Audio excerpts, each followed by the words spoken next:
اعوذ باللہ من الشیطان الرجیم بسم اللہ الرحمن الرحیم الحمد للہ والصلاة والسلام علی آلہا ولعنت اللہ علی آلہا اما بعد درود و سلام ہو محمد و آل محمد کی ذوات مقدسہ پر اور جہاں کہیں بھی آل محمد کے چاہنے والے عزادار محبان آل محمد آباد ہیں، اللہ تعالیٰ انہیں ہر قسم کے شر سے محفوظ رکھے۔ آج جو موضوع ہے وہ یہ ہے کہ کیا ائمہ معصومین علیہ السلام نے محبت حسین میں عزاداری مظلوم کربلا کو برپا کرتے ہوئے کیا انہوں نے بھی خون کو بہایا ہے امام حسین کی خاطر یا نہیں؟ اس کے ضمن میں ہم دو واقعہ جو ہیں، دو روایتیں جو ہیں، جو مختلف علماء نے اپنی کتب میں ذکر کی ہے، ان کو ہم نقل کر رہے ہیں۔ پہلا تقریر معصوم اور فعل معصوم۔ تقریر معصوم اسے کہتے ہیں کہ جو معصوم کے سامنے کام ہو، اگر معصوم اس کے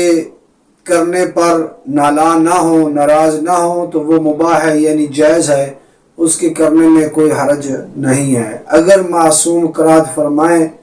تو وہ جائز نہیں ہے۔ تو ہم اسی ضمن میں لحوف جو سید ابن طاؤس کی کتاب ہے، اس سے روایت ہے کہ جب امام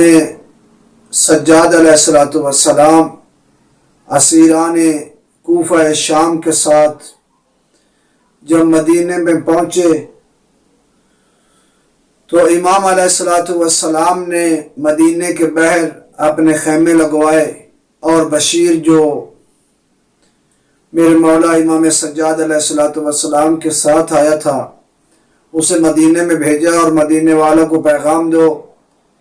کہ امام سجاد قید سے رہا ہو کر واپس آ گئے ہیں۔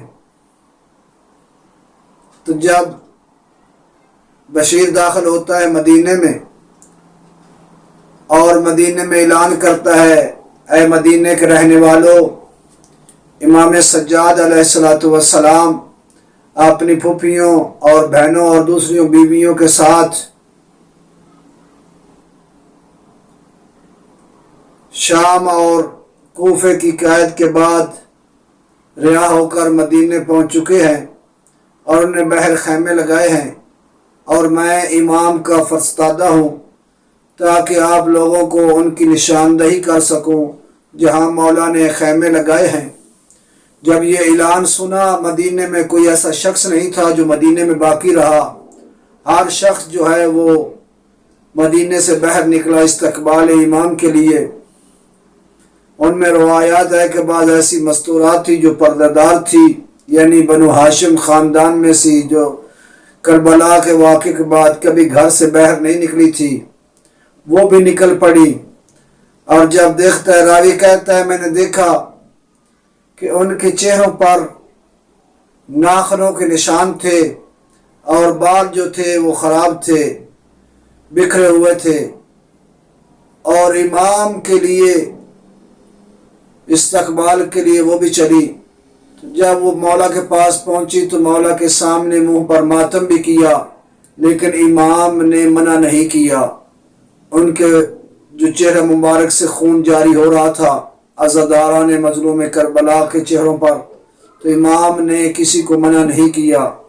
ایک تو یہ واقعہ، اور خود اسی امام سجاد علیہ السلام کا واقعہ جسے علامہ حسین نوری تبریسی نے اپنی کتاب مصوغ الکبری عن الفاطمۃ الزہرا میں نقل فرمایا ہے، اور صلاۃ العزاء میں جو انصاری زنجانی صاحب کی کتاب ہے انہوں نے نقل کیا ہے کہ جب امام سجاد علیہ السلام کے پاس ایک شخص آیا اور اس نے مظلوم کربلا علیہ السلام کے مصائب پڑھے، تو امام سجاد علیہ السلام کھڑے ہو گئے۔ کھڑے ہونے کے بعد، گریہ کرنے کے بعد، جب مصائب زیادہ ہوئے تو امام نے اپنا سر جو تھا وہ دیوار کے ساتھ پٹکا، اور جیسے ہی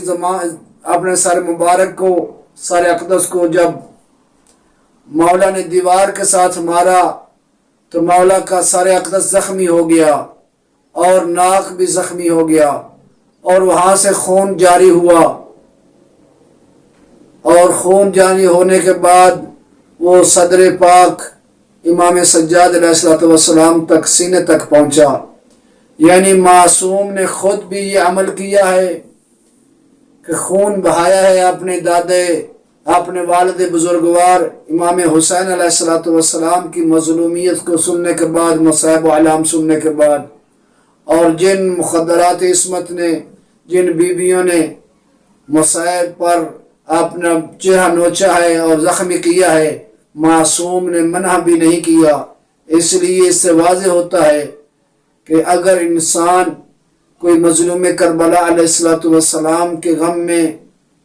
اگر خون بہاتا ہے تو وہ جائز ہے، اس میں شرعاً کوئی اشکال نہیں ہے۔